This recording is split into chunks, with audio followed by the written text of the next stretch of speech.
Mr. Holtzclaw, if you and your attorneys just come forward. The whole country watching. And Holtzclaw being able to keep the pressure on. A college football standout, a bodybuilder, a tough guy cop begging for his life. I feel like it's all a movie, and we're just gonna wake up and it's gonna be over. His girlfriend standing by him. Did you ever have doubt in your mind, like maybe I'd missed something?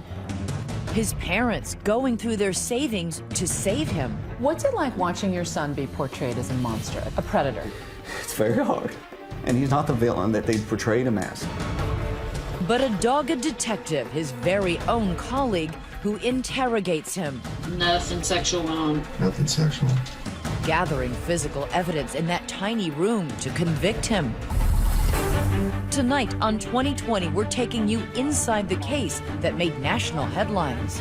Coming to us from Oklahoma. A former police officer, Daniel Holtzclaw. Women terrorized during late-night traffic stops. She begged him, please don't do this. Are you going to kill me? Attacks nobody would report. This is the face of courage. Except one fearless grandmother. He just picked the wrong lady to stop that night. 13 accusers in all, coming out of the shadows. But will a jury buy what they're saying? How difficult is it to mount a case where you have witnesses showing up high on PCP? The verdict is coming down. Here's what's going on right now. It's about 100 people cramming, elbowing, and pushing their way into the courtroom. He never spoke in court, but he's talking now to 2020. What the dash cam never saw. Good evening, I'm Elizabeth Vargas. David is away tonight. How many of you have ever felt the dread of being pulled over by a policeman while driving? Maybe you're going too fast, a tail light is out. It could be anything. But now a group of women are taking legal action, saying they had a very different reason for being afraid. Someone wearing a badge, someone sworn to protect them, and doing anything but. Here's Juju Chang. What's your first name? Daniel. Daniel. Daniel, just have to sit in here. Okay. And would you like? you can have to sit there. You've seen the good cop, bad cop routine, but never one quite like this. In a tiny, overheated interrogation room in Oklahoma City, the good cop, Detective Kim Davis, 28 years on the job, is very good. This is gonna make the rumors go away. And the bad cop, Patrolman Daniel Holtzclaw, is allegedly very bad indeed. He's not here to solve a crime, he's the suspect. You have the right to remain silent. You understand that? Anything you say can and will be used against you in a court of law. Oklahoma City has a hardcore cowboy culture and a state capital with its own oil wells. But at night, beyond the blur of traffic and the neon rainbow glow of the Skydance Bridge, there is a dangerous side of the little city on the prairie, the Northeast. Police Chief Bill City knows it well. There's a lot of gang activity. It's a lower income area, and there has been in the past a lot of crime in that area. I'm willing to make a statement and answer your questions at this time. I do not want an attorney present at this time.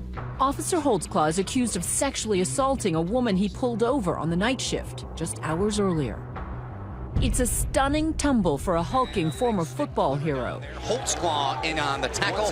His loving family says he's always been a gentle giant. His dad, Eric, and mom, Kumiko, and sister Jenny have many mementos of his gridiron glory. This is Eastern Michigan.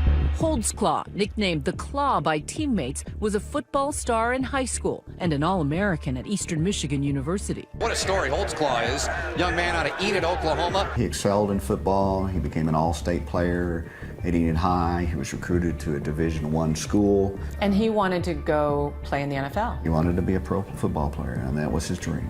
The 2009. The lifelong dream dashed the night of the NFL draft. The Kansas City Chiefs select Tyson Jackson. It just didn't make the cut. It's really competitive. It's the disappointment of a lifetime. Holtzclaw turns from pro football dreams to his second career choice, police work. Here we go, come on. He continues to stack muscles on his linebacker physique. Endless hours in the gym pumping iron. Squeeze. That's where he meets his girlfriend, who asked us not to use her name. They bond over barbells and bodybuilding. My best words to describe him is a big teddy bear. I mean, he's really sweet, he's really kind. Mwah. Good night, baby.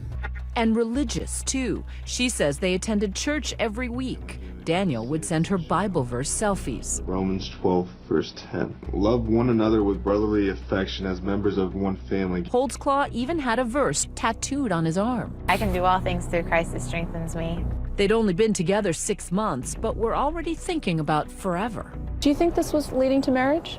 Definitely. Holtzclaw is little more than a rookie, just 3 years on the job, but already getting a reputation as an aggressive officer, a pair of brass knuckles in his patrol car. A local newspaper says he enjoys chasing down the bad guys as much as opposing running backs on the football field. His dad, Eric Holtzclaw, is a police officer too, in the family's hometown of Enid, Oklahoma. I would say he was a proactive police officer. He liked to get in the mix. He wanted to catch the bad guys. He was very proud of that. He wanted to make a difference. Yeah, I've never been in trouble like this before. Never got accused of anything like this. But Holtzclaw is a cop in a tight spot. And we told you that there was a traffic stop, Right. that somebody made some allegations against an officer. Right. It's 2 o'clock that morning, off duty, driving home in his police car, which many officers do in Oklahoma City. Holtzclaw makes a traffic stop. Do you make traffic stops normally after work? I don't, but in that case, I saw her swerve and whatnot. Holtzclaw describes a routine stop. No ticket, just a warning about her expired driver's license. I'm like, okay, I'm just off work, I'm tired. Get your license taken care of. I cut her loose after that. Then where'd you go? I went straight home. He admits he never bothered to call it in, and in another violation of procedure, had shut down the communications and GPS tracking system in his patrol car, something he says he always did after work. Did you run her on your MDT? No, I didn't. All my stuff as far as that, because I didn't even call it in and say it was a traffic stop, my computer was off and everything as well.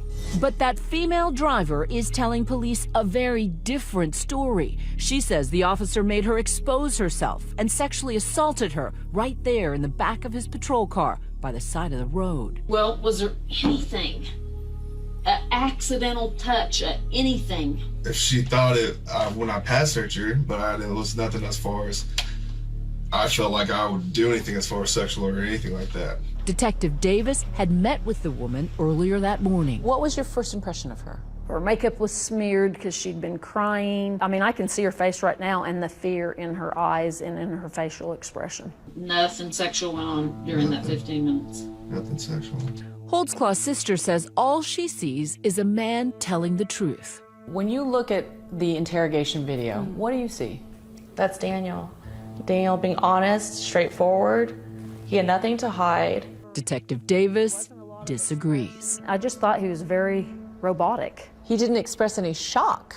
No, if I accused you of doing something like this, or if I was accused of something like that, my voice would probably go up 10 octaves and I'd be like, what? I didn't do that. Did your pants come unzipped, unbuttoned, anything while you were standing right there? No.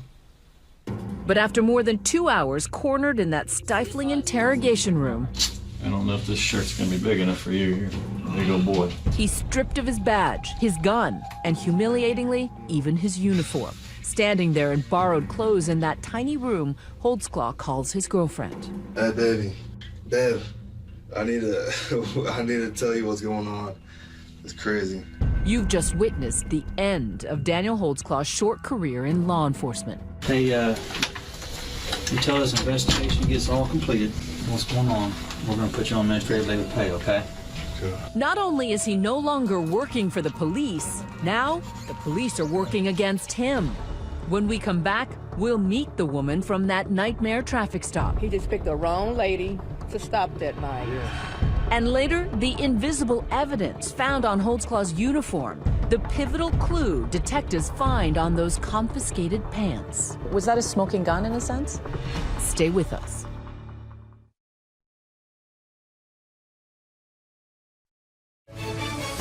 "2020 Saturday" continues with what the dashcam never saw. In the heart of Tornado Alley in 2014, Oklahoma has an easy year, less than 20 twisters. But in Oklahoma City, the police department is getting slammed with a man-made disaster. Oklahoma City police confirmed they are investigating this claim. The force rocked by allegations against one of its own. Officer Daniel Holdsclaw is preying on those he's sworn to serve and protect. But now he's the one being pursued by sex crimes detective Kim Davis, and it is personal. For someone to use the badge and the gun to just do the most demeaning thing to a human being, it's infuriating. It was my main focus. I was going to put him in prison. The alleged victim, Oklahoma City native Janie Liggins. She runs a daycare center, is 57 years old, a mother of 4, and a grandmother of 12. I looked in my rearview mirror and I noticed the lights and I know it was a police car. She recalls the night she was pulled over along a section of 50th Street. The officer told her she was driving erratically. And when I opened the door, he came to my car. He said, "I stopped you because I saw you were swerving." He starts to question her about a cup of Kool-Aid seen in this police photo and whether she's been drinking. She says she had not. But when the cops start searching her, Liggins says the traffic stop gets weird and scary. She says he orders her to expose herself. I'm like, "What? You want me to take my pants down?" Then he like, "Yes." I said, "Oh, no, sir." I said, "You're not supposed to do that, sir." Liggins says Holdsclaw then forced her to commit a sex act on him as he stood by the open rear door of his police car. She was scared to death she was going to die. She didn't look at his face. She didn't look at his name tag. She said all she could stare at was his gun. In his police interview, Holdsclaw acknowledges Liggins was afraid of him. Did she ever ask you if you were going to shoot her? She did. She was talking about a pistol all the time and talking about guns and whatnot. And I'm like, calm down. I'm like, I'm not going to shoot you or anything like that. Did she think you were going to shoot her? Maybe. It's disgusting. And this is my mother, who is a grandmother. Liggins' daughter, Latoya Rifa, sat by her mother's side during our interview. And he assumed that he could do this because there's no way she's going to report him. There's no way nobody's going to believe her. And did he say anything? He just backed up and he zipped his pants up. And he moved back and I just got out his police car and walked towards my car thinking he was going to shoot me in the back. And he let me live to tell the story. Big, big mistake. 2 hours later, encouraged by her family, Liggins reports the assault to the police. If I could have went and found him myself, I would have gladly done so. Terrible. Do you want to take a moment? You okay? No, fine. Did you believe her? Yes, I did. There was no motive for her to make this up. Detectives scour Holdsclaw's car for evidence, but find nothing more than fast food wrappers, muscle supplements, and a Justin Timberlake CD. But when they examine Holdsclaw's uniform, hoping to find Janie Liggins' DNA, they get a shock. They find DNA all right, but it's not hers, and it's not from Holdsclaw's girlfriend either. There was unknown DNA, female DNA on the inside of his pants. Detectives now deduce 2 things. The unknown DNA may be another victim, and Holdsclaw, a serial predator. The hunt begins for a match to the mystery DNA. We weren't going to stop till we found it. Juries today want DNA because everybody watches CSI. Everybody wants the DNA moment. Right. They begin checking the records of Holdsclaw's encounters with other women on his beat. I think we hand searched 6 paper boxes full of those, trying to find everybody he ran. So that's like thousands of names is my assumption. Oh, thousands. We just made a list of black females that he stopped and ran and started going door to door.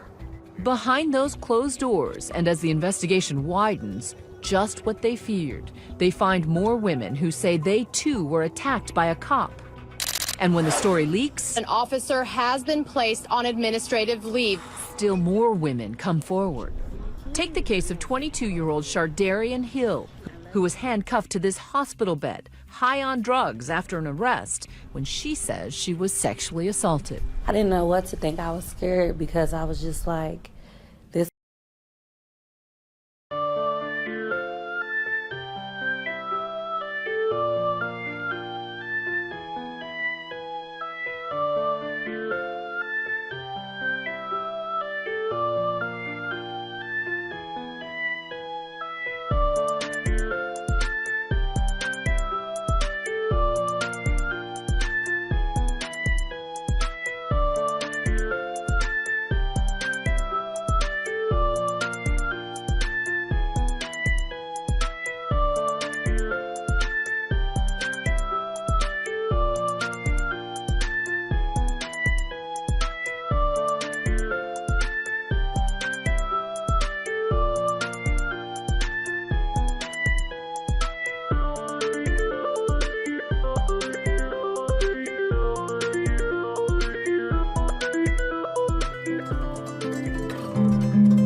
a police officer, I didn't know what to do, and then I'm handcuffed to the bed, so I'm just like... You're powerless. Yes, I'm in his custody. I don't know what he might do next, so I just didn't even say nothing.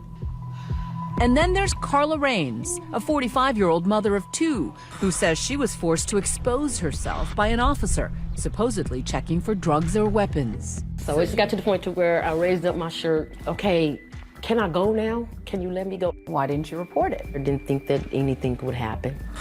And then the police tracked down this woman, 39-year-old Sherry Ellis. She tells a now familiar story. She was walking down Highland Drive when she was stopped by a cop in a squad car. And that's when he started doing things that he shouldn't be doing. What kind of things did he do? When he searched me, he searched under my clothes. He patted me down up under my clothes. Ellis says the officer ran her name and found she had an arrest warrant and multiple unpaid fines. He's like, well, okay, what do you think we need to do about this, Miss Ellis? And I said, I don't know. Are you going to take me to jail? And I was looking down because I said in the back of my mind, oh, my God, I'm going to jail, you know. And when I looked up... When she looked up, she says the officer forced himself on her. But her ordeal would not end there. Afterwards, she says he drove her to this abandoned schoolyard. He drove me to a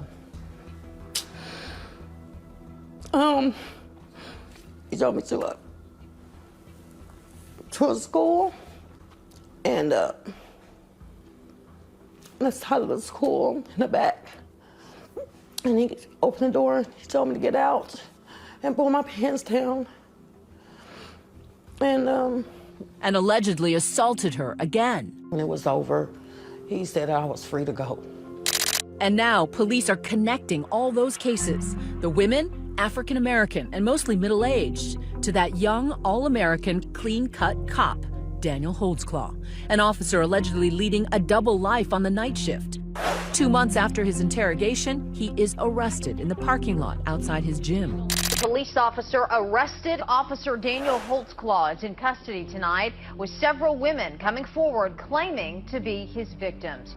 They have Holdsclaw. They also have a growing list of accusers. But there's a problem. Not one of the women is a match to that critical clue, the mystery female DNA found on the uniform.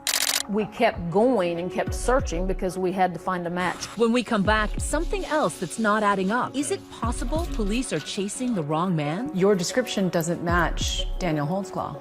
Stay with us.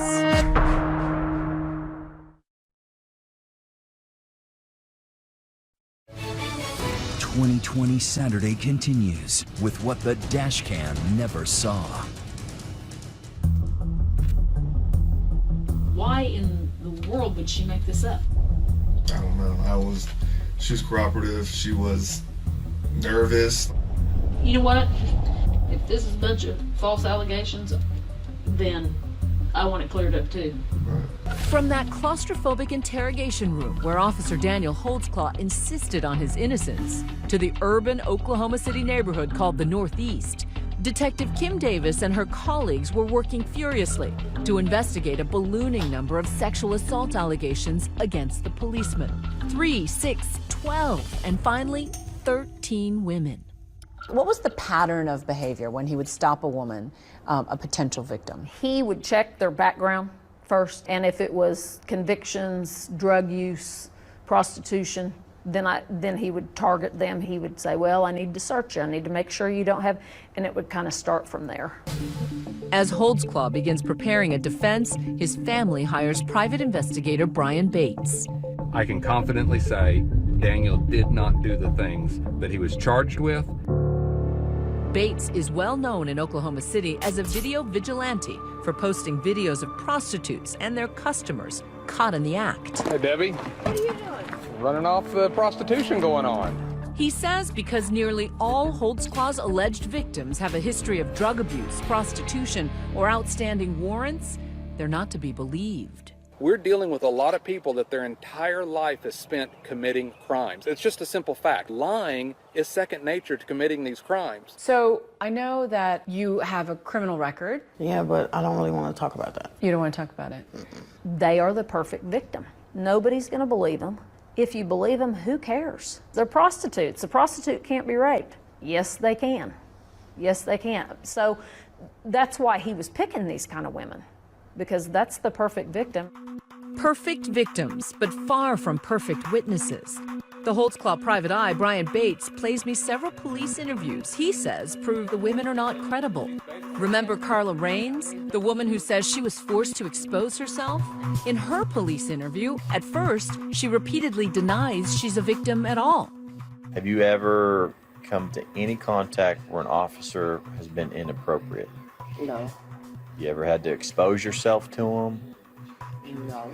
5 times she says she's not a victim. Another alleged victim can't pick Holtzclaw out of a lineup. That's him. Okay. I think. Okay, well, I've got several photographs to show you, so. I'm not really sure. She couldn't identify Holtzclaw in a photo lineup. Right. They don't look at their face. Perhaps the most bewildering inconsistency, Holtzclaw is 6'2" with white and Japanese parents. But Sherry Ellis tells detectives the man who assaulted her in a schoolyard was a short, black man. Tell me your description of him. He's black. He's black male. Muscular. Muscular. Is he taller than you or shorter than you? Like right here, maybe. Like that. So you think he's shorter than you? Yeah.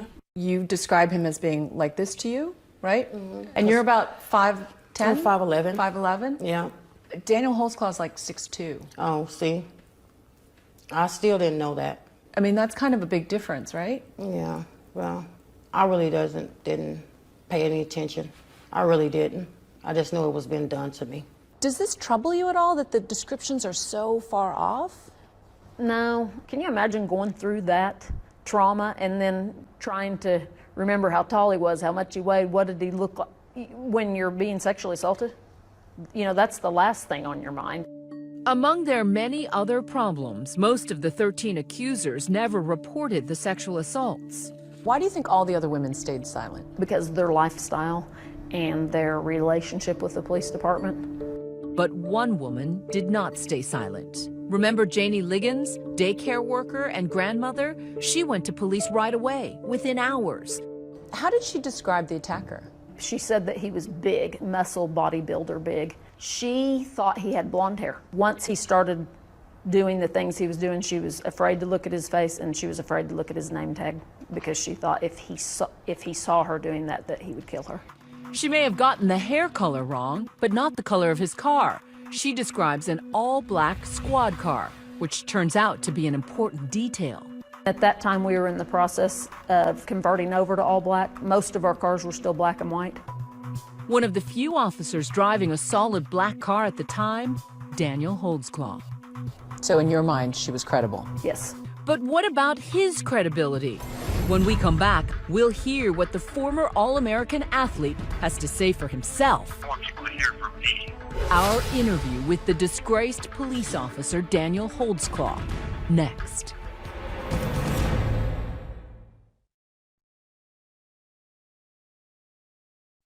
"2020 Saturday" continues with what the dashcam never saw.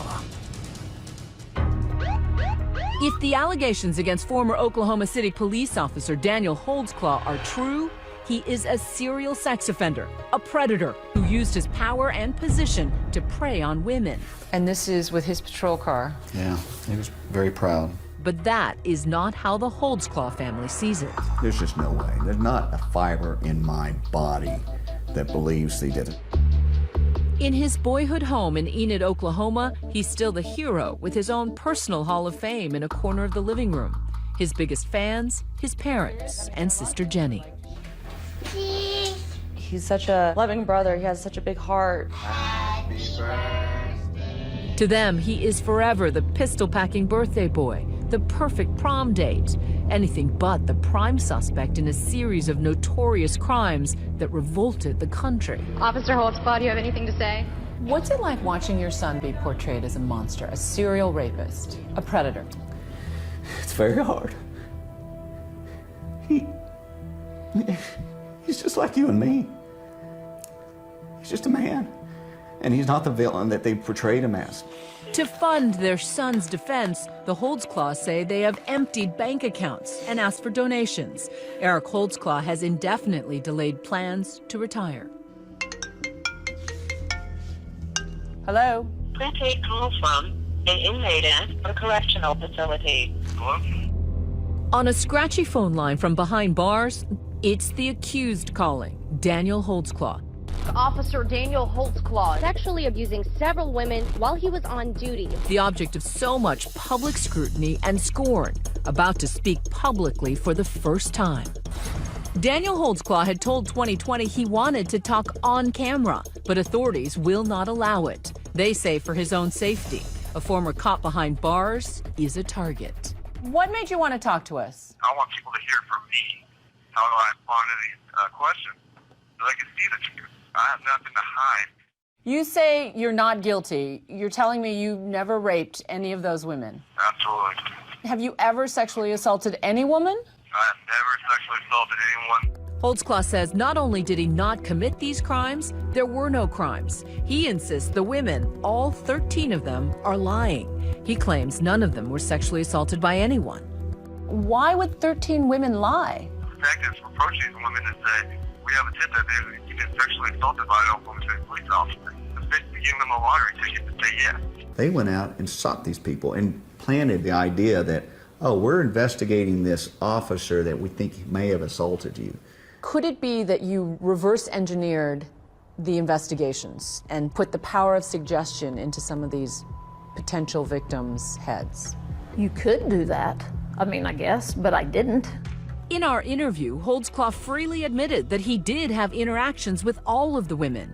But he wasn't committing crimes, he says. He was trying to solve them, develop sources, locate drug houses, and help some of the women straighten up. Why were you putting these women in the back of your car? Because investigators say that's not only bad police work, but it's dangerous. That's good police work. You run warrant searches, you can talk to them, you find some intel based on what their stories are to see if they match up. Police also point out that Holtzclaw violated protocol after one of those traffic stops. After Holtzclaw allegedly assaulted Shardarian Hill, he actually friended her on Facebook. These are some of his messages.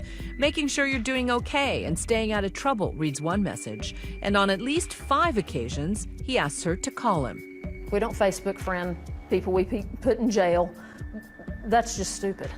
And when his girlfriend found out about it later, even she wondered about that. Did you think it was weird that he Facebook friended one of the women? Yeah, I didn't understand that at first. When I asked him, why would you do that? And he said he was just trying to help her, and I was just trying to be a good guy and make sure she was okay. But it's not just that you Facebook friended her. You went to her house in your personal car. Why would you do that?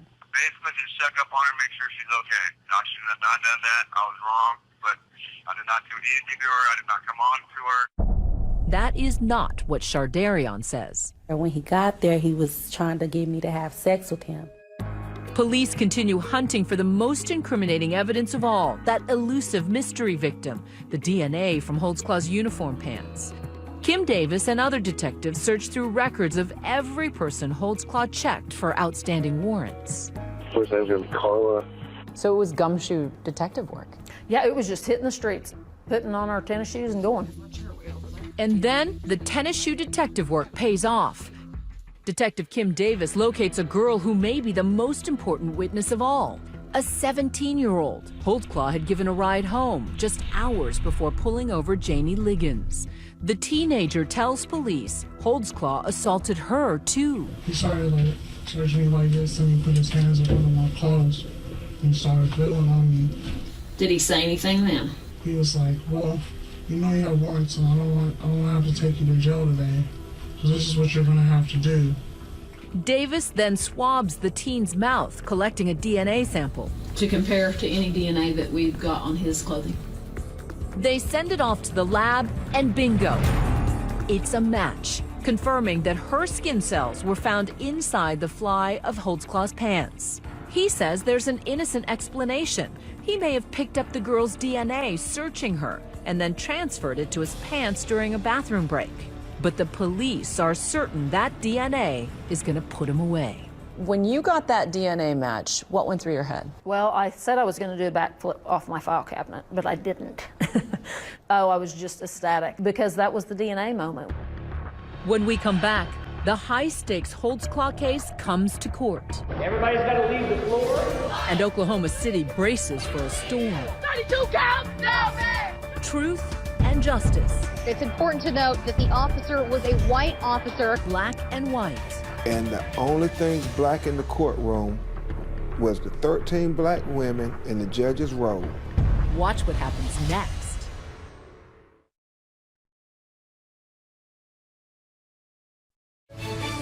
2020 Saturday continues with what the dashcam never saw. The trial begins in the serial sexual assault case against Oklahoma City police officer Daniel Holtzclaw. Coming to us from Oklahoma, a former police officer, Daniel Holtzclaw. Half the world is watching, and the other half, it would appear, trying to get a good seat in the courthouse. Here's what's going on right now. About 100 people cramming, elbowing, and pushing their way into the courtroom. Everybody's got to leave the floor, go in the library. The former officer facing 36 counts of sex crimes against 13 women, carrying a term of several life sentences. We believe you! We believe you! Outside the courthouse, protests. 32 counts! No, man! 32 counts! No. Sometimes so loud, juror Dan Speaks says everyone inside the courthouse could hear them. At one point, the judge delayed the hearing and told us to basically ignore it. We have a problem when it comes to African Americans and the police officers. It's important to note that the officer was a white officer. Hands up! Don't shoot! In the wake of the recent riots in Ferguson, Missouri, and the Black Lives Matter protests, the racial overtones in the case are only heightened when the jury is selected. Consisting of 8 men, 4 women, all of them white. They're all white. You started to get concerned about, here we go again. Here we go again. You had an all-white jury, and the only things black in the courtroom was the 13 black women in the judge's robe.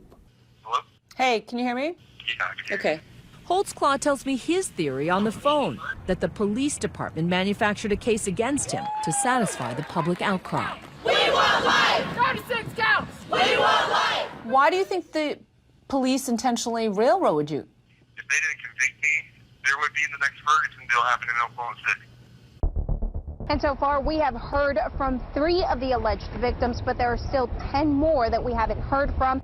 As expected, Holtzclaw's defense attorney, Scott Adams, attacks the credibility of the 13 accusers. Some of the women were in jail on other charges during the trial and testified in their orange jumpsuits. Some changed their stories. And then there was the one who came to court to testify high on drugs. We know that she tested positive for PCP and other drugs. He knew this. He patrolled those streets day in, day out. He knew they might not stand up in a court of law. He knew they would not stand up in a court of law, and that's what he was banking on. How difficult is it to mount a case where you have witnesses showing up high on PCP, you have witnesses with a history of lying to the police? These are not easy witnesses to put on the stand. No, it was horrible, and plus it gives the defense just a million things to attack. But the first woman Detective Kim Davis interviewed, the grandmother, Janie Liggins, was not like the others. No long criminal history, no record of addiction or prostitution. Let me ask you about Janie Liggins. She immediately reported the event after it occurred. Why would she make that up? Let's get the factual facts out there. She's not innocent what you people think she is. She had a bust in the 80s, but we couldn't present that to the jury. Yeah, but how does a 30-year-old drug bust, how is that relevant to a rape case? It's credibility. It's her credibility. This is not a woman that's, a soccer mom or, someone that's credible in society. Janie Liggins says she wasn't even charged in that arrest in the 80s, and she's never been in trouble since. The thing is, he's been stopping a lot of prostitutes and drug users, and I guess apparently he thought I was one of them with big mistake. He just stopped the wrong lady that night. He stopped the wrong lady that night. Exactly. Before the trial is even over, well-known civil rights attorney Benjamin Crump is already planning the next case. I will be representing them in civil litigation for them to get whole justice. Lawsuits on behalf of the alleged victims. Even before the trial ended, they all lined up. They all were looking for the money trail on this. Detectives were approaching these women, saying that you know, basically giving them a lottery ticket, and all you had to do was just say yes. What do you mean by they handed him a lottery ticket? So all they have to do is Deliberates very deliberately, day after day and deep into the night. 4 days, a courthouse record for the longest sequestered jury in county history. After so long, we felt like we were brought together. Somebody, a higher power, brought us together for a purpose. Juror Dan Speak says for all the talk of race and the threat of riots outside the jury room, it did not come up inside. He says at first, a number of them were ready to set Daniel Holdsclaw free. They just didn't believe some of those women. There was some jurors that, due to the fact that who these victims were, had a hard time believing them. For the last 5 weeks, Daniel Holdsclaw has walked into this courtroom and his face has remained expressionless. Finally, the jury returns. They have verdicts on all 36 counts. The judge silently scans each page of the jury form. Daniel Holdsclaw is visibly shaking in his boots, seemingly paralyzed with fear, despite claiming he anticipated a favorable outcome. Were you convinced that they were going to find you not guilty? Absolutely 100%. You know, all in my heart, within my family, within everyone that was on my side. They all said there's no way that you should be convicted. And then the judge begins to read out Daniel Holdsclaw's fate. Defendant is guilty of the crime of sexual battery and set punishment at 8 years. Defendant is guilty of the crime of procuring lewd exhibition and punishment is set at 5 years. Defendant is guilty of the crime of forcible oral sodomy and punishment is set at 20 years. And as the guilties pile up, physically pushing down on Daniel Holdsclaw, the powerful former football star, the aggressive rookie cop, collapsing before the eyes of the courtroom. Defendant is guilty of the crime of rape in the first degree and punishment is set at 30 years. His family stunned. His tearful reaction to the verdict made some people think, oh, well, those are tears of an innocent man. No, those are tears of a man that got caught, and he's not remorseful. He's just sad that he got caught and he's being punished. Defendant is not guilty of the crime of procuring. An ally has been defeated.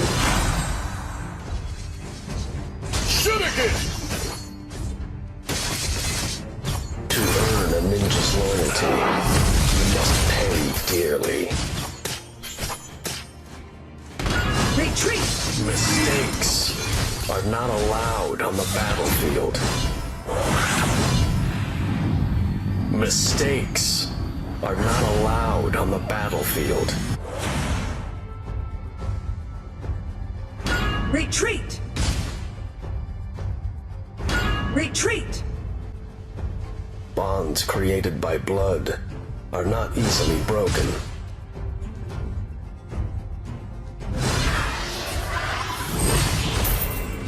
Dragon and Slayer have appeared!